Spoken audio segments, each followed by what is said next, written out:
Muito bem, chegando mais um Em Pauta, para você ligado TV Câmara, canal 11.2 digital, também Rádio Câmara 103,5 e acompanha também toda a nossa programação pelas redes sociais oficiais, Câmara Municipal de Sete Lagoas, e essa semana é uma semana que estamos dedicando ao combate ao uso de drogas. E hoje eu recebo o Arley Moura, que é da Associação Família de Caná, ele que é prevencionista e voluntário da associação. O Arley, obrigado pela sua presença aqui no nosso Em Pauta. Obrigado a vocês pela oportunidade de estar falando desse assunto que é de extrema necessidade, né? Bom dia, ouvintes da Rádio Câmara.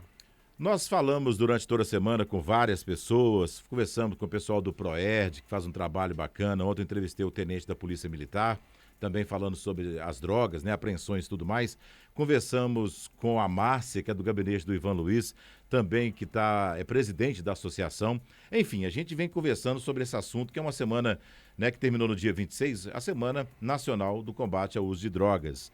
E eu conversando com você, o Arley Moura, a gente conversou com várias pessoas, com as expertise, e você é um assunto importante porque, afinal de contas, quando a gente fala do uso de drogas, a gente tem que também ouvir quem esteve lá, no olho do furacão, conviveu diariamente naquele mundo, né, naquela viagem que às vezes, muitas das vezes, sem volta, né, Arley? Exatamente, né? É uma viagem que a gente fala assim, não é todos que conseguem, igual eu hoje, né? Estou limpo, né? Eu também sou um dependente químico, usei drogas por 17 anos e há 9 anos e meio que eu não faço uso de nenhuma substância mais. Então a gente tem aquela fase de curiosidade, de achar que a droga é uma coisa prazerosa, mas é uma coisa que todo mundo, ninguém vê o outro lado da droga. Então, enquanto a gente está vendo aquilo, curtindo aquela onda da droga, da bebida, o seu organismo está absorvendo aquilo ali. Então, aonde a gente se torna um dependente químico. E a gente não sabe quem tem a predisposição para se tornar um dependente químico ou um alcoólatra. Então, muitas das vezes, não tem volta mesmo, né? Alguns não conseguem sair, outros morrem, outros vão presos e outros conseguem sair. Com quantos anos, o Arley, você experimentou pela primeira vez? Mais ou menos com 17 anos de idade. Com 17 anos, e como é que foi esse gatilho? Foi oferecido por alguém? Você tomou iniciativa? Não, partiu de mim mesmo, foi a curiosidade, porque a droga é uma coisa muito interessante. Você passa a ver as pessoas usando, vizinhos usando, na escola usando. Então você só vê aquele lado, como se diz, se tem um lado Da curtição, bom, né? um lado da curtição. Ver a pessoa usando, se divertindo, ainda trabalhando. Mas você, todo mundo que você usa com ele ou quando te oferece, ninguém fala que você vai se tornar um dependente químico, que aquilo ali você vai ficar dependente da droga, o que você vai fazer para conseguir a Só droga. fala do barato, né? Só fala daquela parte boa, né? Porque a droga, ela dá uma sensação de prazer boa. E se não desse essa sensação de prazer, a gente não viciava, né? E é só na primeira vez, não quero, né? Exatamente. Então, aonde que enquanto a gente está usando isso por diversão, bebendo, por farra, a gente está absorvendo aquilo no organismo, é onde a gente se torna um dependente químico. E qual que foi a sua primeira droga? A minha primeira droga foi a bebida, né? E depois passei a usar a maconha e, consequentemente, depois Vai foi a subindo. cocaína, né? Porque a dependência química é uma doença crônica, você adoece rápido, progressiva, você vai aumentando a dose, a quantidade, e não tem cura, mas tem tratamento, né? Exatamente. Uma pessoa alcoólatra, uma pessoa dependente químico, ela vai morrer dependente químico alcoólatra. Eu estou sóbrio há 9 anos e meio. Se eu hoje voltar a tomar um copo de cerveja, eu vou tomar uma cerveja, vou tomar 2 e vou voltar à minha droga de preferência. Então a minha doença está estabilizada, eu vivo hoje normal, mas eu tenho que me policiar todos os dias. Sabendo que o gatilho está armado. Está adormecido. Você tinha 17 anos. Você já trabalhava?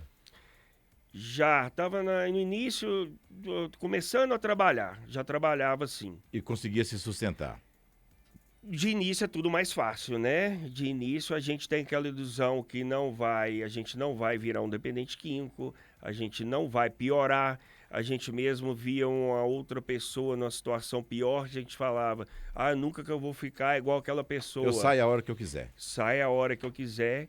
É aonde que hoje, eu mais o vereador Ivan, a gente tem um trabalho de palestras nas escolas, que a gente trabalha com o público nessa faixa etária, de 16 a 17 anos. É a pior idade para a gente tratar um dependente químico, porque nessa idade ainda não aconteceu nada de ruim para ela ainda. Ainda está trabalhando, ainda está estudando, então ele sempre acha que com ele vai ser diferente. Ainda, né? Ainda, tudo é questão de tempo. Como diz o vereador Ivan, ele vai parar de trabalhar? Ele vai parar de se alimentar? Ele vai parar de trabalhar, ele vai parar com suas responsabilidades, ele vai inverter a situação, deixar as responsabilidades de lado e cada vez mais aumentar o uso da droga ou da bebida ou da sua dependência, o que for. Ô Arley, uma pergunta que eu faço para você, claro, você consegue responder porque você esteve mergulhado nesse mundo. E a sensação das drogas, por exemplo, você começou, vai subindo, né? O tom, como diz o pessoal da música. Aí, o antes, por exemplo, você experimentou a primeira vez. Aí, o antes eu quero mais. Como é que é essa transição do antes, o durante, e depois eu vou te perguntar como é que é o depois da sensação. O antes dá vontade, eu quero mais, o organismo pede. Essa sensação é assim, enquanto você começa a usar, que seria o antes, você está usando, como eu falei, por curtição, né? Você quer usar por diversão, apreciar aquilo ali, que é uma coisa que vai te afundar. Depois, o durante, se torna uma dependência física também, porque o seu organismo absorve aquilo. Então, e o depois você passa a usar não só mais por prazer, você passa a usar mais por uma necessidade física, psicológica, que afeta tudo. O último ano meu, antes de eu me internar, eu internei dia 2 de janeiro de 2014, o ano de 2013 eu usava a cocaína chorando, né? Porque eu acordava, vinha aquela vontade, o corpo pedia, aquela necessidade de usar, mas eu não queria, ela não me dava mais aquela sensação de prazer como no início. Então eu ia, comprava, usava e chorava, me arrependia porque eu não conseguia ficar sem. E como a gente tem que alimentar... No início te dava prazer. No início ele dava prazer, era curtição, era farra, eu saía, eu socializava com todo mundo. Depois vai ficando tudo mais restrito, você não usa mais, né, pelo prazer, você usa mais pela necessidade. É onde que a gente vê muitas pessoas aí hoje, essas pessoas moradoras de rua e tudo, igual a gente fala. Você acha que eles estão felizes? Não estão. Eles não estão em culpa, nós não temos culpa da nossa doença, mas nós somos responsáveis por procurar ajuda e sair dessa situação. Quem tem que tomar atitude é o próprio ser humano. É o próprio ser humano. Hoje, eu quero, eu posso. Hoje existe vários recursos, né? Nós temos até as reuniões de grupos de mutuajudas, onde nós temos a Associação Família de Caná, que funciona todas as quartas-feiras na Igreja São Cristóvão, onde a gente trabalha com o dependente químico e a família do dependente também, porque a família do dependente se torna codependente, ela adoece junto com o dependente. Então, temos reuniões de grupos de mútua ajuda, temos um acompanhamento com um profissional de saúde, que é um psicólogo, um psiquiatra, necessário, talvez, em muitos casos, entrar com medicação, e, no último que a gente fala, um acolhimento em comunidade terapêutica. Isso tudo a pessoa tem que querer, ela tem que pedir, que as comunidades que a gente... Mesmo a família insistindo, não pode buscar força.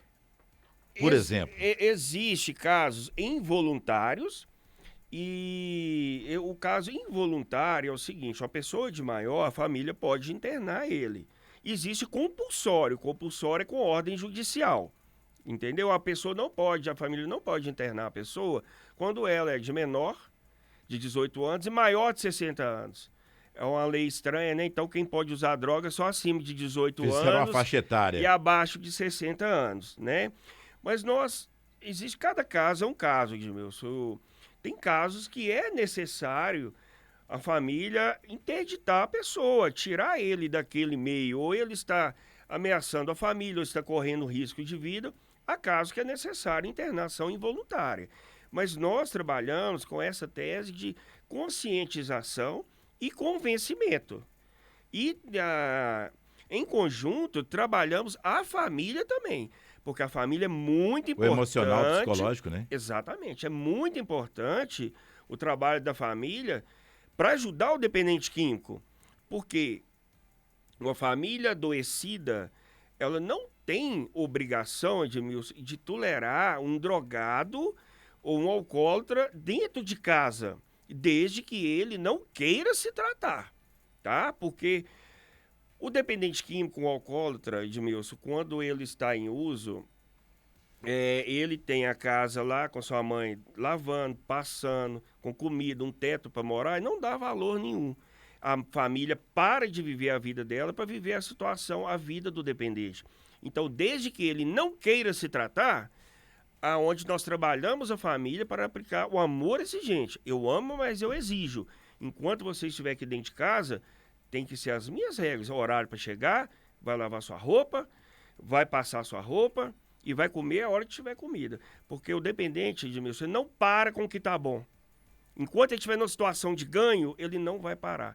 Aí a importância do trabalho da família também. É um trabalho muito importante também que é feito, a família adoece junto. Ô Arley, Demais. uma pergunta, você chegou quando você estava lá no ápice da dependência química, como é que foi a reação? Você parou de trabalhar, você já se sentiu assim inútil? Não trabalhava mais? Com certeza. Por fim, eu não conseguia mais trabalhar. Porque eu pegava a droga, ficava trancado no quarto, eu já não saía mais, ficava usando a noite toda e não conseguia mais trabalhar. E a gente, aonde que eu falei no início, a gente vai invertendo as situações, deixando as responsabilidades de lado e vivendo só a vida da droga. E quem te sustentava no caso? O seu vício? O meu estando vício, em casa. enquanto eu trabalhava, eu conseguia me sustentar. Mas aí, depois você não consegue trabalhar, aí eu passava a roubar. Roubava em casa, roubava dinheiro de pai, de mãe, do meu próprio serviço. Então, você tem inversão de valores. Você perde a dignidade, você perde o caráter, perde o respeito. E não só pelas pessoas que te conhecem, famílias, até para os próprios traficantes. Te humilha. Usar droga também, Edmilson, não é fácil também não. Porque a gente, né, o tão difícil que é sair, usar também é muito difícil.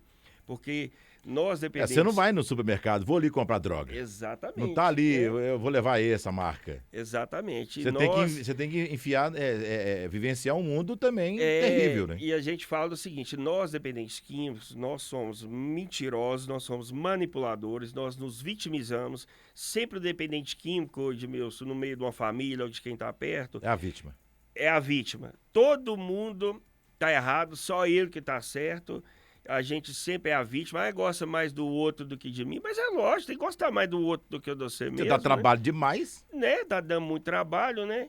Então, a vida do dependente é essa. A gente fala que a gente mente para uma pessoa, a gente finge que ela tá acreditando e a pessoa, a família, finge que tá acreditando também e fica nessa vida também. Pois é, mas isso aí o tempo vai passando, né? E lá se vai uma vida, né? Exatamente. Onde que a doença é progressiva, as coisas erradas também vão aumentando, porque a gente não consegue ficar sem ela. Você presenciou algum caso extremo ao seu redor, no mundo das drogas? Eu falo extremo de suicídio, sei lá. Presenciar não, mas sei de várias pessoas, conhecidos, amigos meus que já morreram, estão presos, não aguentaram essa vida, já suicidaram. Isso rodando por igual um zumbi, né? Exatamente. Muitos estão aí até hoje, da minha época. Então, a gente vê, né? Esses dias eu estava conversando até com minha esposa, eu fico falando, gente, eu sou muito abençoado, porque eu acho que a minha hora chegou mesmo. Porque desde quando eu saí da clínica em 2014, Eu sou de orientação católica, fui frequentar uma igreja, voltei a frequentar a Associação Família de Caná e desde então faço esse trabalho voluntário. Isso é meu tratamento também. Eu nunca tive um aperto para falar assim, ah, não, hoje eu não vou sair de casa porque está me dando vontade de usar. Nunca tive isso, graças a Deus. E eu vejo hoje nesse trabalho, né, que eu faço junto aqui com o vereador Ivan. Então, eu estou sempre levando gente para a comunidade. Muita gente vê de pé, muita gente vê caindo. A gente costuma falar que a gente cai junto com a pessoa, né? Que a gente bota uma esperança, uma fé, e a que a pessoa cai, a gente fica chateado. Mas começar de novo, não pode ficar no chão. E passa a ser gratificante a cada vida que você consegue retirar daquele mundo, né, Arlen? É isso que te levanta mais, né? Tudo é gratificante, tudo é gratificante, tanto o dependente quanto as famílias. Ontem eu atendi uma pessoa aqui no gabinete, uma senhora aqui no gabinete, mas você não sabe o tão grande é prazeroso, aquele abraço que a pessoa te dá, nas reuniões, igual ontem à noite na família de Caná. A família, tem famílias que o filho ainda está em uso, mas só da gente dar aquela palavra para ela, dar aquela atenção para ela, que ela está ali completamente perdida, é muito gratificante. Eu recebo mensagens, agradecimentos de mim mesmo e da nossa equipe toda, da Márcia, do Ivan, do gabinete aqui. Então, isso que nos dá força para continuar. E eu sei que comigo, enquanto eu estou limpo, então eu sei que tem jeito, né? Claro, você é um exemplo Exatamente. natural e puro, né? Exatamente. Ô, Arley, quando é que você falou assim, a última vez que você usou, falou, bom, teve um gatilho e falou assim, não uso mais? Teve vários gatilhos, né? Várias coisas. Eu já tinha sido acolhido em outras comunidades. Você vinha tentando? Já vinha tentando, não aguentava, mas não tinha tido aquela decisão minha ainda. Eu queria, mas ainda não partiu de mim ainda. Eu fui mais por causa da família. Fui em 2 comunidades onde eu fiquei 1 semana, outra 10 dias. E a terceira vez eu fui nessa, onde a última que eu passei, fiquei 3 meses, mas eu não queria ainda. Mas nesse tempo todo eu fui tendo problema de saúde, tendo gastrite, hérnia de hiato, eu já ia começando a ter úlcera, a família toda já se isolando, eu próprio se isolando da família, os sobrinhos também, a gente afasta de todo mundo. Então foram juntando várias coisas. Esse sofrimento também nesse último ano meu, que eu usava droga chorando, até que, se eu não me engano, a gente estava num Réveillon em Pirapora, saiu a vaga nessa clínica e o pai falou, ó, saiu a vaga, eu falei, não, eu vou. Dessa vez eu vou, isso não me pega mais nunca, eu não aguento mais. Aonde eu me internei dia 2 de janeiro de 2014. Aí foi tudo mais fácil. A atitude foi sua. Aí já foi uma decisão minha e até hoje eu tô de pé. Que ótimo. É uma história. Se a gente ficar aqui batendo um papo com você, a gente com certeza tem muita coisa para ouvir, né? Muita história. Que deve ter tido momentos, sei lá, prazerosos, entre aspas, e terríveis também, né, Arlen? A maioria, né? Terríveis, né? De sofrimento com a gente e com a família também, né? Você vicia todo mundo, não só você, né? Todo mundo. E a família se torna um codependente que existe codependente de vários níveis. Nossa, você não imagina o tanto. Hoje tem casos, a maioria tem casos que a gente... É mais difícil trabalhar a família do que o próprio dependente. De tão grave está o grau da codependência da família. E aí você virou a chave, né? A gente está chegando na reta final da entrevista, aí você virou a chave. E aí agora eu falo de família e pessoas que te abraçaram. Hoje você é um cara casado, tem sua filha. Como é que tá os pais em cima disso? O olhar da mãe e do pai que conviveu, fala assim, esse é meu filho.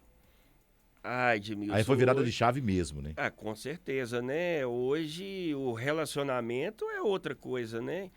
É indiscutível, né? Quando eu saí da clínica, da internação, eu logo encontrei com a minha esposa, a gente já se conhecia há muitos anos, e começamos a sair, namoramos, e hoje nós temos uma filha, Maria Clara, né? Linda. Bacana demais, Linda. né? E já está com 2 anos e 3 meses. E os pais, é outra coisa, né? Antes a convivência, a gente chegava em casa, era escondido para não encontrar com eles, porque era briga, era sofrimento. Hoje é um prazer, né?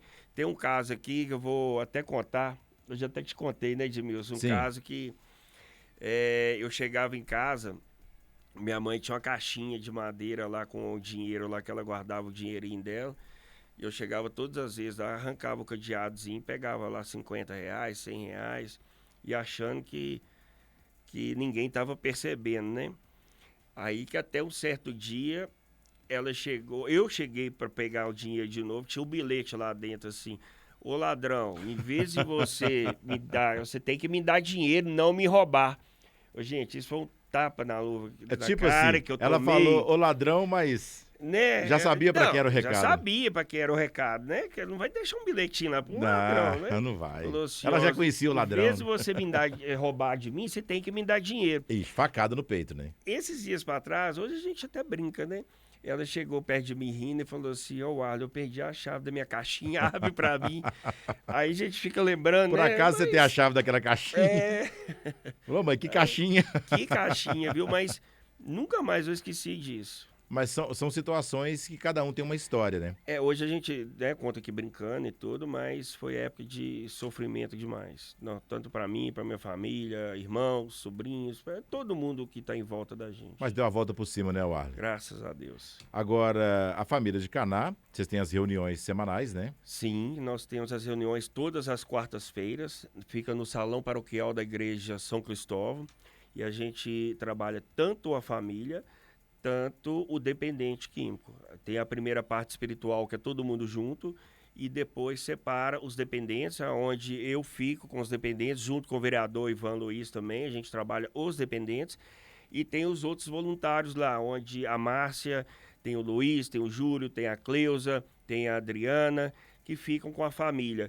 Todos nós lá, Edmilson, temos, assim, propriedade para falar, porque a parte da dependência, eu sou um dependente, né? Estou limpo. E a parte das pessoas que ficam com as famílias, todas já tiveram alguém da família que com problema de droga, as pessoas já perderam alguém, ou tem outros que ainda têm filhos em uso, estão presos. Então, todos nós não estamos lá simplesmente por ser um voluntário. Todos nós já vivemos alguma coisa da dependência E o pessoal química. pode chegar e participar da reunião, tem que fazer um cadastro? Não. Chega, gente, eu estou precisando de um apoio. Pode chegar. Seja o dependente ou seja um familiar. Seja o dependente ou seja o familiar. Tem a rede social também, o Instagram da Associação Família de Caná. Pode chegar lá, pode nos procurar aqui no gabinete também. A gente faz o atendimento aqui no gabinete, a gente encaminha para a Associação Família de Caná. Então, não tem essa de agendar, não tem nada. Pode simplesmente dar o grito, porque dependência química não espera. É só pedir socorro que tem uma mão estendida. Só pedir socorro, vai ter várias mãos estendidas. Ótimo. Trabalho perfeito, é essa bandeira que o vereador Ivan Luiz levanta. Ô, Arley, mais alguma coisa que você gostaria de pontuar? Uma coisa é o seguinte, lá a gente está no espaço católico, mas a gente não prega religião nenhuma, tá? Pode ir pessoas de qualquer tipo de religião. E você falou aí, tem 9 anos e meio que eu estou limpo, mas eu já estou com o vereador Ivan há 12 anos. Ele me tolerou uns 2 anos e meio ainda na drogadição. Então ele foi um dos que me ajudou nesse trabalho que eu faço hoje, né? Então, eu devo muito a ele, né? Eu tô com ele hoje aqui, não é por acaso, né? Nós vivemos isso aí, ele me tolerou um bocado, além né? da prevenção, é também uma gratidão, né, Ar? Exatamente. A gente não esquece, né? É o tal do fundo do poço. Você chegou nele? Você acha que chegou? Eu cheguei porque hoje eu estou limpo. O fundo do poço é uma coisa interessante. Muita gente que está em uso ainda fala, eu cheguei no fundo do poço. Eu falo assim, não. O fundo do poço depende do tanto que você continuar cavando. Então, eu posso falar que eu cheguei no fundo do poço, como estou limpo hoje, eu já cheguei e vi meu fundo do poço. Mas antes de chegar nele, eu tive vários fundos de poço. Eu achava que já tinha acabado, mas aí eu continuava cavando e ia só afundando. Sem fim, né? Não tem fim. O fim a gente sabe qual que era. A morte. A morte. Né? A cadeia. Se é que é o fim também, né? Se é que é o fim também. A gente não sabe o que tem do outro lado. Exatamente. Vai que tá lá cavando o tal do próprio fundo lá, sabe lá onde, né? Enquanto a gente continuar cavando, o poço não tem fundo. O Arley, que gostoso conversar com você aqui. Sua história é bacana demais, de superação, emocionante. E a gente espera que você permaneça não só 9 anos, 100 anos, limpinho, limpinho, limpinho, e estendendo a mão aí como prevencionista e voluntário da Associação Família de Caná. Obrigado mesmo pela sua participação. Ilustrou bastante essa semana que está sendo dedicada ao combate ao uso de drogas. Eu que agradeço, Edmilson. Eu queria fazer um convite a toda a população de Sete Lagoas. Nesse domingo, a gente vai estar na feirinha da Lagoa da Boa Vista, com mais uma ação social da família de Caná. Tá? A gente está arrecadando roupas, fazendo um bazar solidário. Lá tem cortes de cabelo para a população, aferimento de pressão. Isso tudo para a gente arrecadar fundos, porque nós temos despesa. Sim, claro. Ajudar no salão paroquial, nós temos despesa com contabilidade. Então, a gente tem despesa tem famílias que a gente acolhe e não tem o que levar, né, para os internos lá. Então, essas ações são importantes, né? Exatamente. Então, eu queria convidar toda pessoa que puder ir, toda a população que puder nos prestigiar lá e para conhecer a instituição também. Tá bom? Além de conhecer, também ajudar. Exatamente. Obrigado, viu, Arley?